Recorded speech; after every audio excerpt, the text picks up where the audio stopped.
नमस्कार, मैं ज्योति पांडे स्वागत करती हूँ आप सभी का लाइव टीवी समाचार लोकतंत्र की आवाज में। इसमें हम आपको दिखाते हैं हर क्षेत्र की जुड़ी कुछ महत्वपूर्ण खबरें।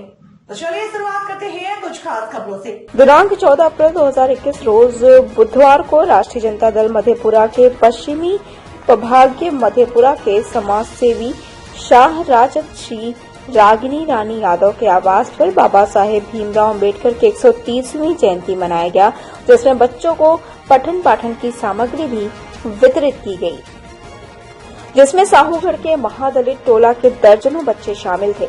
अभिभावक भी मौजूद थे। अंजू देवी, पानू देवी, माला देवी, पारो देवी, संजू देवी, दर्जनों गार्जियन मौजूद थे। बिहार मधेपुरा से लाइव टीवी समाचार के लिए ब्यूरो चीफ आरजू अंसारी की खास रिपोर्ट। पर क्या कुछ आपके कार्यालय में कार्यक्रम आयोजित किया गया, कुछ बच्चों को शिक्षण सामग्री भी वितरण किया गया, क्या कहना चाहेंगे? जी, आज डॉक्टर भीमराव अंबेडकर जी का आज जयंती था, तो आज उनकी जयंती मनाने के लिए बच्चे सब तो रोज आते हैं, लेकिन आज स्पेशली उन लोग को बुलाई थी कुछ शिक्षा के बारे में बताने के लिए भी, और जयंती का महत्व जो उन्होंने हमारे समाज को दिया है, इस देश को उन्होंने जो दिया है बाबा साहब अम्बेडकर जी ने, तो इसी को थोड़ा सा रख के यहाँ पर इस कार्यालय में मनाई थी, और थोड़ा सा शिक्षण सामग्री भी यहाँ पर सभी बच्चों को वितरण की थी। तो मैं ये भी कहना चाहती हूँ थोड़ा सा बाबा साहब अम्बेडकर जी के बारे में कि फूल चढ़ाकर हम आपको भूल नहीं जाएंगे, आपके विचारों को हम घर घर तक पहुंचाएंगे। जो बाबा साहब अम्बेडकर आज का एक संकल्प लेने का भी दिन है। जब देश आजाद हुआ था तो एक संविधान जब इनको बनाने के लिए बोला गया था, तो कई देशों की बुक्स को लेकर और उनसे अच्छी अच्छी बातों को लेकर उन्होंने हमारे इस देश में संविधान को इन्होंने बनाया। और मैं समझती हूँ कि अगर उस संविधान को अगर एक दिन भी इस देश में ईमानदारी के साथ अगर लागू कर दिया जाए, तो ये भारत जो देश है हमारा, ये दुनिया का नंबर 1 देश माना जाएगा। लेकिन इसमें अभी आप देख रहे हैं कि देश की क्या हालात है, कैसा सिचुएशन है इस देश का।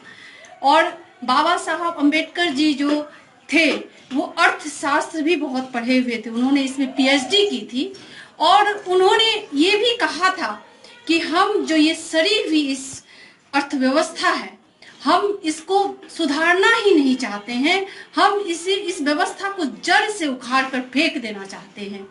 और आज वही समय है कि जब ये सोशल ट्रांसफॉर्मेशन कैसे होगा, तो उन्होंने शिक्षा के लिए कही थी कि आपको पढ़ाई करनी है, आपको शिक्षित होना बहुत जरूरी है, तो ही आप सोशल ट्रांसफॉर्मेशन कर सकते हैं। ये उनका अनुभव था कि जब वो एक स्कूल जाते थे तो उस स्कूल में उन्होंने क्या किया था, वहाँ के टीचर्स ने उन्होंने कहा कि आप इस बोर्ड पर भारत का मानचित्र बनाओ, मैप बनाओ।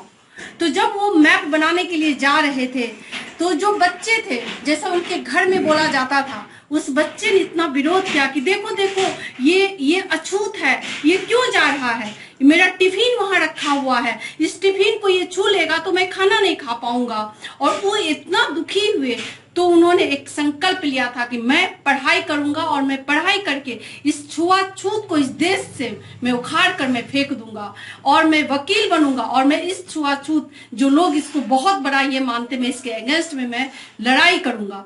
और आज सच में आज पता चल रहा है कि जो सरकार जो विकास की बात करती है, जो सरकार हमें बताती कितना विकास हुआ है इस देश में, इस राज्य में, बिहार राज्य में, हमें तो कोरोना में पता चला है कि हमारे बिहार से इतने लोग बाहर में रहते हैं, हमें तो पता ही नहीं था।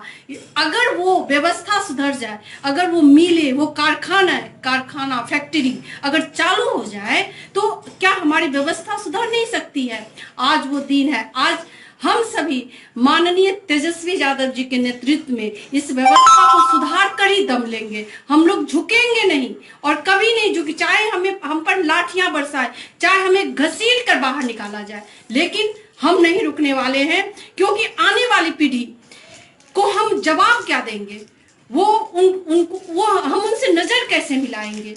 तो ये जो चीज है ये बहुत बड़ी है, और ये ये सोशल ट्रांसफॉर्मेशन इस देश में होकर रहेगा। फिर से मैं कहना चाहती हूँ कि फूल चढ़ाकर मैं आपको भूल नहीं जाएंगे और आपके विचारों को हम घर घर तक, जन जन तक पहुंचाएंगे।